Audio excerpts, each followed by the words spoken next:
Namaste students. Welcome to the 21st session of the subject entrepreneurial management. This is the 9th session of the second chapter. In this chapter, we are going to learn about what are the various policies that the government of India has introduced for the development of the small scale industries. ಸ್ವತಂತ್ರ ಬಂದಾಗಿನಿಂದ ಈಗಿನವರೆಗೂ ಕೇಂದ್ರ ಸರ್ಕಾರದವರು ಯಾವ ಯಾವ ನೀತಿಗಳನ್ನ ನಿರೂಪಿಸಿದ್ದಾರೆ, ಯಾವ ಯಾವ ಕಾಯ್ದೆಗಳನ್ನ ಕೈಗೊಂಡಿದ್ದಾರೆ ಅನ್ನೋದ್ರ ಬಗ್ಗೆ ನಾವೇನ್ ಮಾಡೋಣ ಈ ಒಂದು ಸೆಷನ್ ಅಲ್ಲಿ ಕಲ್ತ್ಕೊಳ್ಳೋಣ. So before going ahead with this session friends, let us try to recollect what we had done in the previous class. Friends, in the previous class we had discussed about what are the steps taken by the government to overcome the problems faced by the small scale industries. The steps were like this. It was like financial assistance given to the small scale industry, technical assistance, marketing assistance, then how to help the small scale industries by providing the necessary infrastructural facilities, then establishment of the industrial estates. Like this, we have discussed the many steps taken by the government for helping the small scale industries. In this session, we are going to discuss about what are the policies that have been governing the small scale industries. Friends, in the year 1947 we got independence, as you all know very well. So ನಮ್ಮ ದೇಶಕ್ಕೆ ಸ್ವತಂತ್ರ ಬಂದ ಮೇಲೆ ಆಗಿನ ಕಾಲಕ್ಕೆ ತುಂಬ ಅವಶ್ಯಕತೆಯಾಗಿ ಬೇಕಾಗಿತ್ತು ಊಟ ಆ ಸಮಯದಲ್ಲಿ. ಯಾಕಂದರೆ ತುಂಬ ಜನ ಹೊಟ್ಟೆ ಹಸಿವಿನಿಂದ ಬಳಲ್ತಿರ್ತಾರೆ, ತಿನ್ನೋ ಊಟಕ್ಕೂ ಕಷ್ಟ ಆಗೋಗಿರ್ತಾರೆ. ಸೊ ಅವಾಗ ಏನು ಮಾಡ್ತಾರೆ ಅಂತ ಹೇಳಿದ್ರೆ, the policy makers of the India begin with something called 5 year planning ಅಂತ ಹೇಳ್ಬಿಟ್ಟು ಸ್ಟಾರ್ಟ್ ಮಾಡ್ತಾರೆ. ಈ 5 year ಪ್ಲಾನಿಂಗ್ ಅಂತ ಹೇಳ್ಬಿಟ್ಟು ಏನೊಂದು ಸ್ಟಾರ್ಟ್ ಮಾಡ್ತಾರೆ. ಅದ್ರ ಜೊತೆಗೆ ಏನು ಮಾಡ್ತಾರೆ, ಕೆಲವೊಂದು ಪಾಲಿಸೀಸ್ನ ಇಂಟ್ರಡ್ಯೂಸ್ ಮಾಡ್ತಾರೆ. ಅಗ್ರಿಕಲ್ಚರಲ್ ಪಾಲಿಸಿ, ಇಂಡಸ್ಟ್ರಿಯಲ್ ಪಾಲಿಸಿ ಅಂತ ಇಂಟ್ರಡ್ಯೂಸ್ ಮಾಡ್ತಾರೆ. ಸೊ ಮೊದಲನೇ ಪಂಚವಾರ್ಷಿಕ ಯೋಜನೆ ಏನಾಗುತ್ತೆ ಅಂತ ಹೇಳಿದ್ರೆ, ಅತಿ ಹೆಚ್ಚು ಒತ್ತು ಅಗ್ರಿಕಲ್ಚರ್ಗೆ ಕೊಡ್ತಾರೆ. ಎರಡನೇ ಪಂಚವಾರ್ಷಿಕ ಯೋಜನೆಯಲ್ಲಿ ಅತಿ ಹೆಚ್ಚು ಒತ್ತನ್ನ ಇಂಡಸ್ಟ್ರೀಸ್ಗೆ ಕೊಡ್ತಾರೆ. ಸೊ ಈ ಇಂಡಸ್ಟ್ರಿಯಲ್ ಪಾಲಿಸಿ ಅಂದ ತಕ್ಷಣ ಹೇಳ್ತೀನಿ ಕೇಳಿಸ್ಕೊಳ್ಳಿ, ಅವ್ರಿಗೆ ಫಸ್ಟ್ ಮೈಂಡ್ಗೆ ಬರೋದು small scale industries. It is not the large scale industries. ಯಾಕೆ ಅಂತ ಹೇಳಿದ್ರೆ, this is the small scale industry that was providing the major job opportunities and employment opportunities across India. The big industries were confined only to the urban centers and the city headquarters or the district headquarters. But when it comes to the small scale industry, it has expanded its roots to the nooks and corners of the country. So ideologically and due to the economic reasons, it was always better to focus on the small scale industries. ಹಾಗಾಗಿ ಏನು ಮಾಡ್ತಾರೆ ಅಂದರೆ, ಸರ್ಕಾರದವರು ಹಲವಾರು ರೀತಿಯಾದಂಥ ಯೋಜನೆಗಳನ್ನ ಹಮ್ಮಿಕೊಳ್ತಾರೆ. ಯಾವುದ್ರ ಮುಖಾಂತರ, ಈ ಇಂಡಸ್ಟ್ರಿಯಲ್ ಪಾಲಿಸೀಸಲ್ಲಿ ಏನೊಂದು ಸರ್ಕಾರ ಆಗಲಿ ಇಂಡಸ್ಟ್ರಿಯಲ್ ಪಾಲಿಸೀಸ್ ತರ್ತಾರೆ. ಆ ಇಂಡಸ್ಟ್ರಿಯಲ್ ಪಾಲಿಸೀಸಲ್ಲಿ ಹಲವಾರು ರೀತಿಯಾದಂಥ ಯೋಜನೆಗಳನ್ನ ಸಣ್ಣ ಕೈಗಾರಿಕೆಗಳ ಅಭಿವೃದ್ಧಿಗೋಸ್ಕರ ಮೀಸಲಿಡ್ತಾರೆ. ಹಾಗಾದರೆ ಏನೇನು ಯೋಜನೆ ಮಾಡಿದ್ರು, ಯಾವ್ಯಾವ ರೀತಿಯಾದಂಥ ಪಾಲಿಸೀಸ್ನ ಇಂಪ್ಲಿಮೆಂಟ್ ಮಾಡಿದ್ರು, ಪಾಲಿಸೀಸ್ನ ಕೈಗೊಂಡ್ರು, ನಿಯಮಗಳನ್ನು ರೂಪಿಸಿದ್ರು ಅನ್ನೋದ್ರ ಬಗ್ಗೆ ನಾವೇನು ಮಾಡೋಣ, ಒಂದೊಂದಾಗಿ ಸ್ಟಡಿ ಮಾಡೋಣ friends. So the first one is industrial policy resolution 1948. ಸೊ ಮೊದಲನೇದಾಗಿ ಏನು ಈ ಒಂದು ಇಂಡಸ್ಟ್ರಿಯಲ್ ಪಾಲಿಸಿ ರೆಸಲ್ಯೂಷನ್ 1948ನ ಪಾಸ್ ಮಾಡ್ತಾರೆ ಫ್ರೆಂಡ್ಸ್. ಇದು ಮುಂದಿನ ಎಲ್ಲ ರೀತಿಯಾದಂಥ ಇಂಡಸ್ಟ್ರಿಯಲ್ ಪಾಲಿಸೀಸ್ಗೆ related to small scale industry ಈ ಒಂದು ಪಾಲಿಸಿ ಏನಾಗುತ್ತೆ, ಅಡಿಪಾಯ ಆಗುತ್ತೆ friends. It becomes the foundation for the all the industrial policies which was introduced after 1948, especially for the development of the small scale industry. When India got independent, we had lot of economic problems. ನಮ್ಮಲ್ಲಿ ದುಡ್ಡಿನ ಕೊರತೆ ಜಾಸ್ತಿ ಇತ್ತು. But ಜನಗಳಿಗೆ ಅವ್ರಿಗೆ ಸರಿಯಾದಂಥ ಉದ್ಯೋಗನ ಕಲ್ಪಿಸೋದು, ಮತ್ತು ಅವ್ರಿಗೆ ಅವಶ್ಯಕತೆ ಇರತಕ್ಕಂಥ ಇನ್ಕಮ್ನ ಪ್ರೊಡ್ಯೂಸ್ ಮಾಡೋವಂಥದ್ದು, ಅಥವಾ ಊಟ ಪ್ರೊಡ್ಯೂಸ್ ಮಾಡಬೇಕು, ಅಥವಾ ಪ್ರಾಡಕ್ಟ್ಸ್ ಪ್ರೊಡ್ಯೂಸ್ ಮಾಡಬೇಕು. ಇದಕ್ಕೆಲ್ಲ ಏನು ಮಾಡ್ತಾರೆ ಅಂತ ಹೇಳಿದ್ರೆ, the only solution what had was the small scale industries. Why small scale industry? ಯಾಕೆ sir small scale industries, why large scale ಮಾಡ್ಲಿಕ್ಕೆ ಆಗ್ತಿರ್ಲಿಲ್ವಾ ಅಂತ ಹೇಳಿದ್ರೆ, ಫ್ರೆಂಡ್ಸ್, ಲಾರ್ಜ್ ಸ್ಕೇಲ್ ಇಂಡಸ್ಟ್ರೀಸ್ನ ಎಸ್ಟಾಬ್ಲಿಷ್ ಮಾಡೋದಕ್ಕೆ it will take many years. And large scale industries ಏನಾಗುತ್ತೆ, it is a capital intensive industry where it uses only the machineries to produce the goods. But small scale industries are labour intensive. ಅವ್ರು ಏನು ಮಾಡ್ತಾರೆ, ಲೇಬರ್ನ use ಮಾಡಿ ಪ್ರಾಡಕ್ಟ್ಸ್ನ produce ಮಾಡ್ತಾರೆ. So ಯಾವಾಗ ಲೇಬರ್ನ use ಮಾಡಿ produce ಮಾಡ್ತಾರೋ ಅಲ್ಲಿ ಎಂಪ್ಲಾಯ್ಮೆಂಟ್ ಆಪರ್ಚುನಿಟೀಸ್ ಕ್ರಿಯೇಟ್ ಆಗುತ್ತೆ. ಒಂದು. ಎರಡನೇದು very very important is that, C, all small scale industries will utilise the local resources. ಅಲ್ಲಿ ಸಿಗತಕ್ಕಂಥ ಲೋಕಲಲ್ಲಿ ಸಿಗತಕ್ಕಂಥ ರಾ ಮೆಟೀರಿಯಲ್ಸ್ನ ಯೂಸ್ ಮಾಡ್ತಾರೆ. ಅಲ್ಲಿ ಲೋಕಲಲ್ಲಿ ಇರತಕ್ಕಂಥ ಟೆಕ್ನಾಲಜಿ, ಟ್ರೆಡಿಷನಲ್ ಟೆಕ್ನಾಲಜಿ, ಅವರು ಪೂರ್ವಜರಿಂದ ಏನೊಂದು ಕಲ್ತ್ಕೊಂಡ್ಬಂದಿರ್ತಾರೆ ಆ ಒಂದು ಟೆಕ್ನಾಲಜಿನ ಯೂಸ್ ಮಾಡ್ತಾರೆ. So local technology will be used, local resources will be used. ಯಾವಾಗ ಲೋಕಲ್ ಟೆಕ್ನಾಲಜಿ, ಲೋಕಲ್ ರಿಸೋರ್ಸಸ್ನ ಯೂಸ್ ಮಾಡ್ತಾರೋ the wealth will be created locally. So ಅದನ್ನ ಮೈಂಡಲ್ಲಿ ಇಟ್ಕೊಂಡು ಏನು ಮಾಡ್ತಾರೆ ಅಂತ ಹೇಳಿದ್ರೆ, ಇವರು ಸಣ್ಣ ಕೈಗಾರಿಕೆಗಳ ಅಭಿವೃದ್ಧಿ ಆದರೆ ನಮ್ಮ ದೇಶ ಅಭಿವೃದ್ಧಿ ಆದಂಗೆ ಅಂತ ಹೇಳ್ಬಿಟ್ಟು ಒಂದು ಪರಿಕಲ್ಪನೆಗೆ ಬರ್ತಾರೆ friends. So when they had that vision to improve the small scale industries, at the same time they had to sit and find out what are the problems faced by the small scale industries. ಸರಿ, ನಾವು help ಮಾಡೋಣ, but ಅವ್ರು ಏನು ಸಮಸ್ಯೆಯಿಂದ ಏನೇನು ಸಮಸ್ಯೆ ಇದೆ ಅನ್ನೋದ್ರ ಬಗ್ಗೆ ಸ್ಟಡಿ ಮಾಡ್ತಾರೆ. ಯಾವುದು ಯೂಶಲಿ ಫೈನಾನ್ಸ್ ರಿಲೇಟೆಡ್ ಇರ್ಬೋದು, ಟೆಕ್ನಿಕಲ್ ಅಸಿಸ್ಟೆನ್ಸ್ ಇರ್ಬೋದು, ಅಥವಾ ಕ್ರೆಡಿಟ್ ಅವ್ರಿಗೆ ಸಾಲ ಕೊಡೋವಂಥದ್ದು ಇರ್ಬೋದು, ರಾ ಮೆಟೀರಿಯಲ್ಸ್ ಕೊಡೋವಂಥದ್ದು ಇರ್ಬೋದು. ಈ ರೀತಿಯಾಗಿ ಅವ್ರಿಗೆ ಏನೇನು ಸಮಸ್ಯೆಗಳಿದೆಯೋ ಆ ಸಮಸ್ಯೆಗಳ ಪರಿಹಾರ ಮಾಡೋದಕ್ಕೆ ಕೆಲವೊಂದು ಕಾರ್ಯಕ್ರಮಗಳನ್ನ ಇವರು ಕೈಗೊಳ್ತಾರೆ friends. This industrial policy adopted a dualistic approach. Double ಅಪ್ರೋಚ್ನ ಇದು ಮಾಡ್ತಾರೆ. ಏನಪ್ಪ ಅಂತ ಹೇಳಿದ್ರೆ, let us focus on the existing. ಈಗ ಏನಿದೆ ಕಾಟೇಜ್ ಅಂಡ್ ಸ್ಮಾಲ್ ಇಂಡಸ್ಟ್ರೀಸ್ ಏನಿದೆ ಅದು ಡೆವಲಪ್ ಹಾಕೊಂಡು ಹೋಗ್ಲಿ, ಅದ್ರ ಜೊತೆಗೆ ಏನು ಮಾಡೋಣ, we should also adopt the modern technology. Modern ಟೆಕ್ನಾಲಜಿನ ಕೂಡ ನಾವು ಅಡಾಪ್ಟ್ ಮಾಡ್ಕೊಳ್ಳೋವಂಥ ಕೆಲಸ ಮಾಡಬೇಕು ಅನ್ನೋ ಒಂದು ಡ್ಯುಯಲ್ ಕಾನ್ಸೆಪ್ಟ್ನ ಮೈಂಡಲ್ಲಿ ಇಟ್ಕೊಂಡು the industrial policy resolution was passed students. So let us go to the next policy, that is the Industrial Policy Statement of 1956.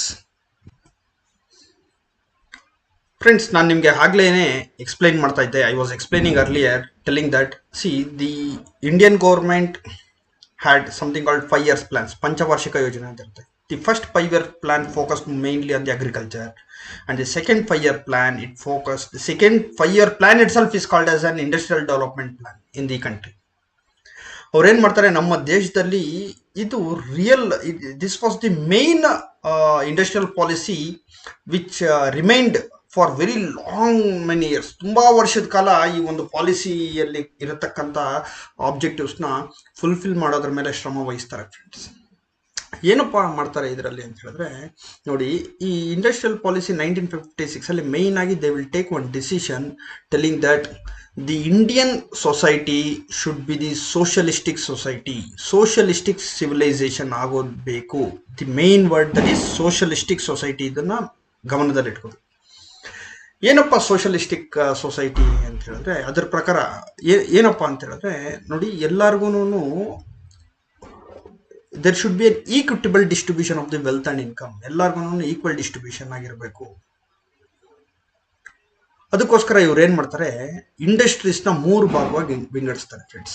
Schedule A, schedule B, schedule C ಅಂತ ಹೇಳ್ಬಿಟ್ಟು 3 ಭಾಗ ಮಾಡ್ತಾರೆ. ಶೆಡ್ಯೂಲ್ ಎ ಅಲ್ಲಿ ಏನಪ್ಪ ಅಂದರೆ, ಈ ಶೆಡ್ಯೂಲ್ ಎ ಅಲ್ಲಿ ಬರೀ ಸರ್ಕಾರಿ ಸ್ವಾಮ್ಯ ಸಂಸ್ಥೆಗಳು ಮಾತ್ರ ಅದನ್ನ ಮಾಡಬೇಕು, ಬೇರೆಯವರು ಮಾಡಬಾರ್ದು. Example railways, it went to atomic energy, air force, iron and steel ಇತ್ತು ಅವಾಗ, ಸರಿನಾ. So different electronic items, engineering goods. So ಈ ರೀತಿಯಾಗಿ ಹಲವಾರು ರೀತಿಯಾದಂಥ ಪ್ರಾಡಕ್ಟ್ಸ್ನ ಬರೀ ಸರ್ಕಾರದವ್ರು ಮಾತ್ರ ಪ್ರೊಡ್ಯೂಸ್ ಮಾಡಬೇಕು. Telecommunication, HAL, aeronautics, watches. ಈ ಆಲ್ಮೋಸ್ಟ್ ಆ ಶೆಡ್ಯೂಲ್ ಎದಲ್ಲಿ ಏನಪ್ಪ ಅಂದರೆ ಬರೀ ಸರ್ಕಾರದವ್ರು ಮಾತ್ರ ಮಾಡಬೇಕು. ಅವರೇ ಪ್ರೊಡ್ಯೂಸ್ ಮಾಡಬೇಕು ಮತ್ತು ಅವ್ರು ಸೇಲ್ ಮಾಡಬೇಕು.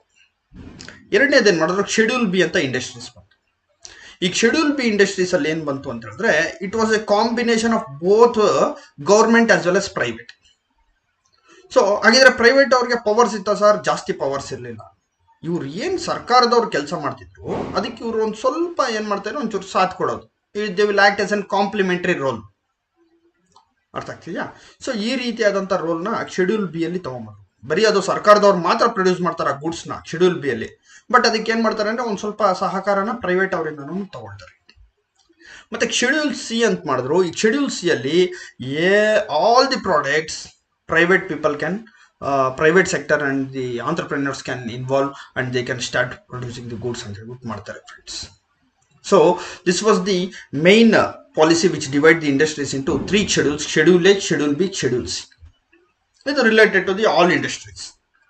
So coming to the small scale industries friends, ಅವರು ಒಂದು ಕಾನ್ಸೆಪ್ಟ್ನ ತರಲಿಕ್ಕೆ ಸ್ಟಾರ್ಟ್ ಮಾಡಿದ್ರು. ಏನಪ್ಪಾ ಅಂತ ಹೇಳಿದ್ರೆ, ಸ್ಮಾಲ್ ಸ್ಕೇಲ್ ಇಂಡಸ್ಟ್ರಿಗೆ protection plus development. Small scale ಇಂಡಸ್ಟ್ರೀಸ್ನ ನಾವು ಪ್ರೊಟೆಕ್ಟ್ ಮಾಡಬೇಕು, ಅದ್ರ ಜೊತೆಗೆ ಅವ್ರನ್ನ ಡೆವಲಪ್ ಮಾಡಬೇಕು ಅಂತ ಹೇಳ್ಬಿಟ್ಟು. ಸರಿ, ಯಾವ ರೀತಿ ಮಾಡೋದು ಅಂತ ಹೇಳಿದಾಗ, they established one committee and the committee name is called Karve committee. Karve, KARVE, Karve committee ಅನ್ನೋ ಒಂದು ಕಮಿಟಿನ ಎಸ್ಟಾಬ್ಲಿಷ್ ಮಾಡ್ತಾರೆ. Based on the recommend. ಈ ಕಾರ್ವೆ ಕಮಿಟಿ ಏನಕ್ಕೆ ಎಸ್ಟಾಬ್ಲಿಷ್ ಮಾಡ್ತಾರೆ ಅಂದರೆ, ವಿಲೇಜ್ ಅಂಡ್ ಸ್ಮಾಲ್ ಸ್ಕೇಲ್ ಇಂಡಸ್ಟ್ರೀಸ್ನ ಯಾವ ರೀತಿ ಪ್ರೊಟೆಕ್ಟ್ ಮಾಡಿ ಡೆವಲಪ್ ಮಾಡಬೇಕು. they had 2 intentions. One to protect the small scale industry, another is to develop. ಯಾವ ರೀತಿ ಮಾಡಬೇಕು ಅಂತ ಹೇಳಿದಾಗ, ಕಾರ್ವೆ ಕಮಿಟಿನ ರಚಿಸಿರ್ತಾರಲ್ವಾ, that committee gave certain recommendations for the government. ನೀವು ಈ ಥರ ಮಾಡಿದ್ರೆ ನೋಡಿ, ಸಣ್ಣ ಕೈಗಾರಿಕೆಗಳನ್ನ ಪ್ರೊಟೆಕ್ಟ್ ಮಾಡ್ದಂಗೂ ಆಗುತ್ತೆ, ಅವುಗಳನ್ನ ಅಭಿವೃದ್ಧಿ ಮಾಡ್ದಂಗೂ ಆಗುತ್ತೆ ಅಂತ ಹೇಳಿದಾಗ, ಸರಿ ಏನು ರೆಕಮೆಂಡೇಶನ್ ಕೊಟ್ಟರೋ ಆ ರೆಕಮೆಂಡೇಶನ್ ಮೇಲೆ ಕೆಲವೊಂದು ಡಿಸಿಷನ್ಸ್ನ ಮಾಡ್ತಾರೆ. ಅದರಲ್ಲಿ ಮೊದಲನೇದಾಗಿ, reservation of certain items only for village and small scale industries. ಕೆಲವೊಂದು ಪ್ರಾಡಕ್ಟ್ಸ್ನ ವಿಲೇಜ್ ಇಂಡಸ್ಟ್ರೀಸೇ ಪ್ರೊಡ್ಯೂಸ್ ಮಾಡಬೇಕು, ಕೆಲವೊಂದು ಪ್ರಾಡಕ್ಟ್ಸ್ನ ಸ್ಮಾಲ್ ಸ್ಕೇಲ್ ಇಂಡಸ್ಟ್ರೀಸ್ ಅವರೇ ಪ್ರೊಡ್ಯೂಸ್ ಮಾಡಬೇಕು, ಅವ್ರು ಬಿಟ್ಟು ಬೇರೆ ಯಾರೂ ಪ್ರೊಡ್ಯೂಸ್ ಮಾಡೋ ಹಾಗಿಲ್ಲ. This was the first time the reservation was introduced in the small scale industry according to the industrial policy statement of 1956, and this reservation was based on the recommendation of the Karve committee. Next ಎರಡನೇದೇನಪ್ಪ ಅಂತ ಹೇಳಿದ್ರೆ, ಈ ದೊಡ್ಡ ದೊಡ್ಡ large ಇಂಡಸ್ಟ್ರೀಸ್ದು ಕೆಪಾಸಿಟಿನ ಜಾಸ್ತಿ expand ಮಾಡೋದು ಬೇಡ. If it gets expanded it will have an adverse impact on the small scale industry ಅಂತ ಹೇಳ್ಬಿಟ್ಟು ಅವ್ರ capacity expansion of the large ಇಂಡಸ್ಟ್ರೀಸ್ನ ಸ್ಟಾಪ್ ಮಾಡ್ತಾರೆ. ಮೂರನೇದಾಗಿ, ರಾ ಮೆಟೀರಿಯಲ್ಸ್ನ ಏನು ಸಪ್ಲೈ ಇರುತ್ತೆ, they give priority for the small scale industries. ಅದೇ ರೀತಿ ಈ ಸಣ್ಣ ಸ್ಮಾಲ್ ಪ್ರೊಡ್ಯೂಸರ್ಸ್ಗೆ ಏನು ಮಾಡ್ತಾರೆ, ಕೆಲವೊಂದು ಕನ್ಸೆಷನಲ್ ಬೆನಿಫಿಟ್ಸ್ನ, ಕೆಲವೊಂದು ಸಬ್ಸಿಡಿನ, ಇನ್ಸೆಂಟಿವ್ಸ್ನ ಕೊಡಲಿಕ್ಕೆ ಸ್ಟಾರ್ಟ್ ಮಾಡ್ತಾರೆ ಫ್ರೆಂಡ್ಸ್.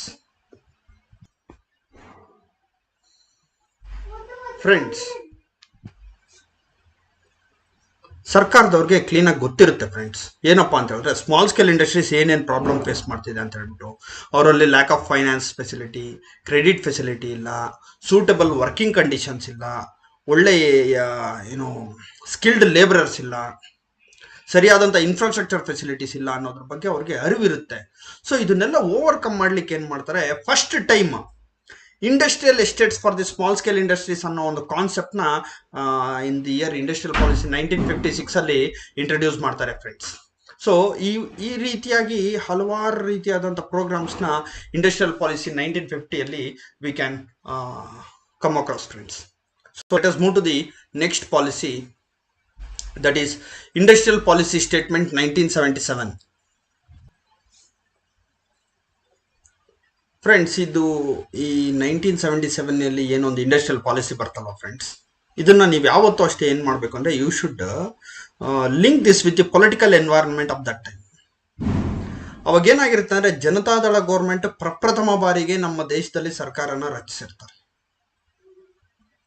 ಎರಡನೇದಾಗಿ ಏನಾಗಿರುತ್ತಪ್ಪ ಅಂತ ಹೇಳಿದ್ರೆ, ನೋಡಿ 1956 1977 for 21 years there will be no new industrial policy.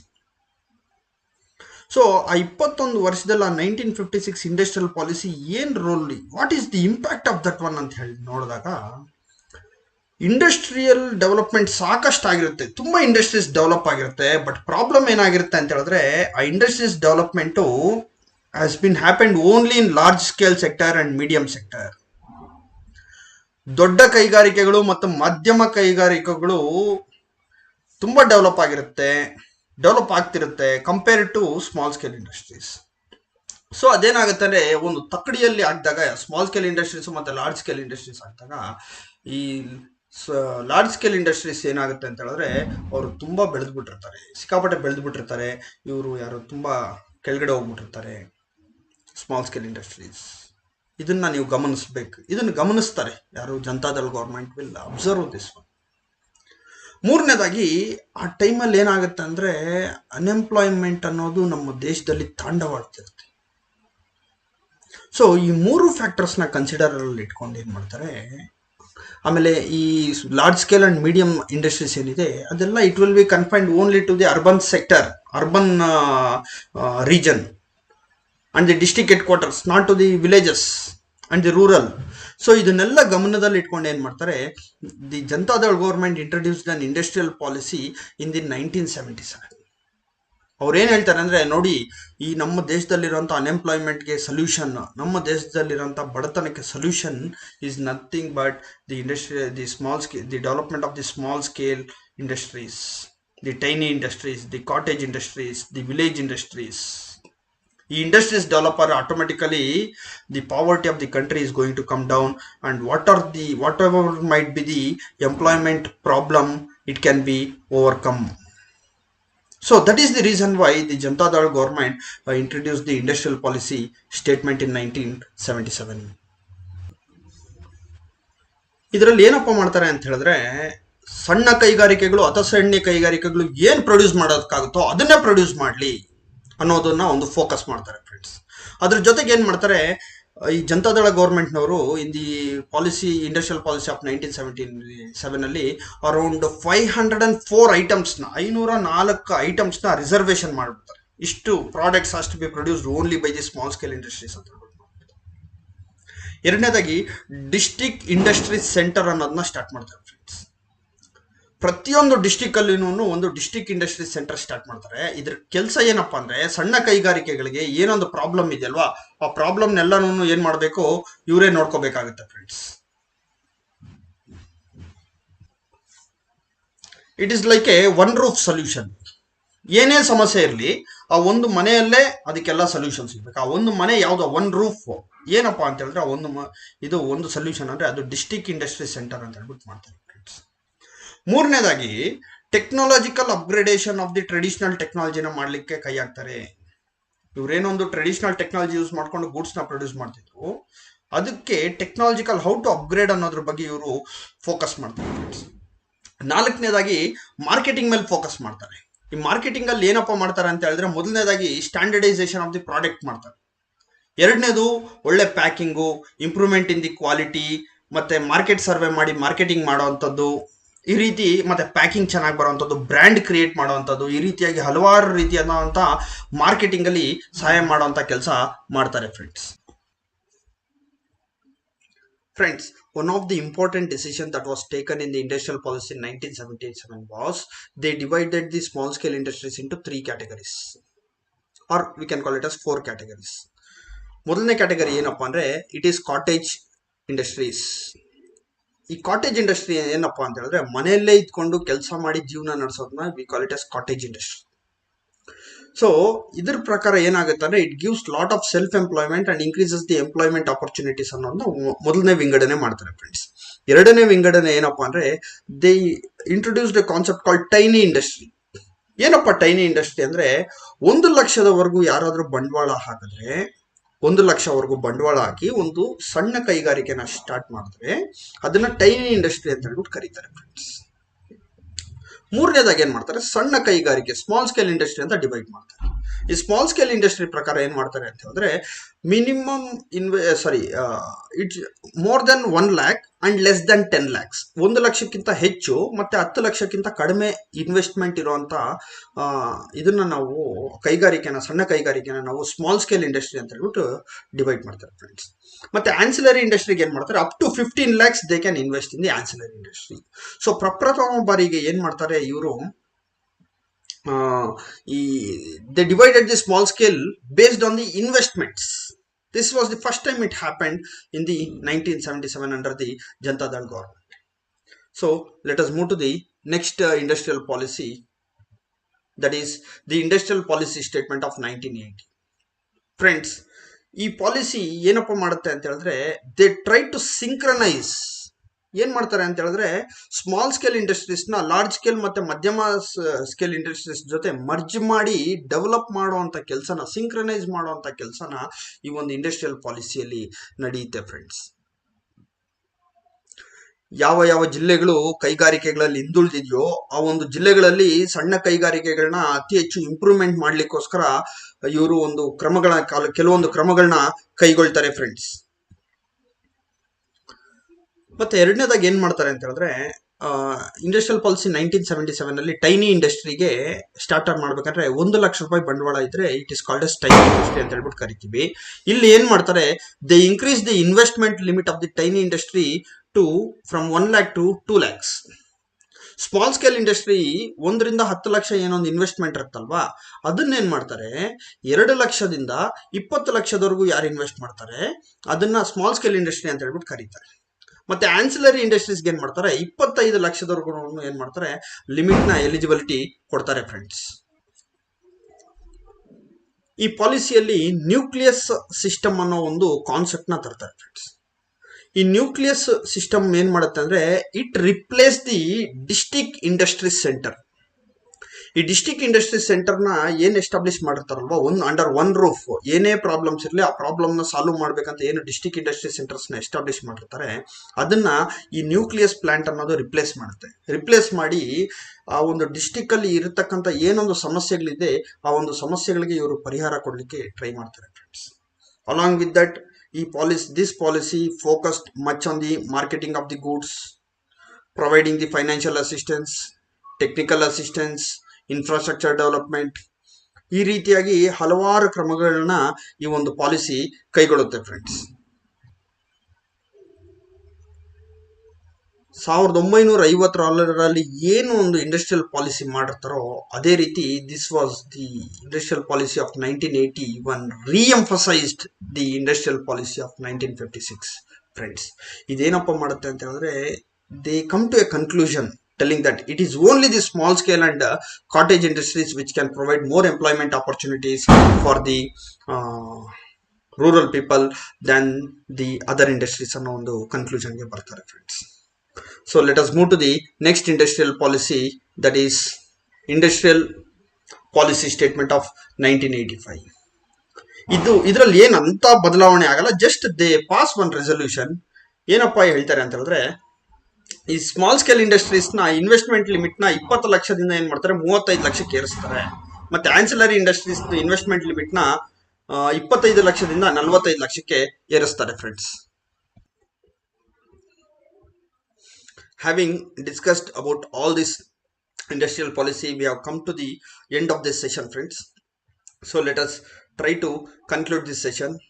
We started with the industrial policy of 1948, then we moved on to the industrial policy of 1956. From 1956 to 21 years, that is up to 1977 under the Janata Dal government, there was an Indian industrial policy which was introduced. Then again there was a policy which was introduced in 1980 and again in 1985. ನೀವು ಕೇಳ್ಬೋದು sir 1985 ಆದ್ಮೇಲೆ ಯಾವುದು policies ಬಂದಿಲ್ವ ಅಂದ್ರೆ policies ಬಂದಿದೆ. whatever might be the other policies, we will be discussing those policies in the next session. So thank you very much for attending the class and seeing my video friends. Thank you once again and have a great day.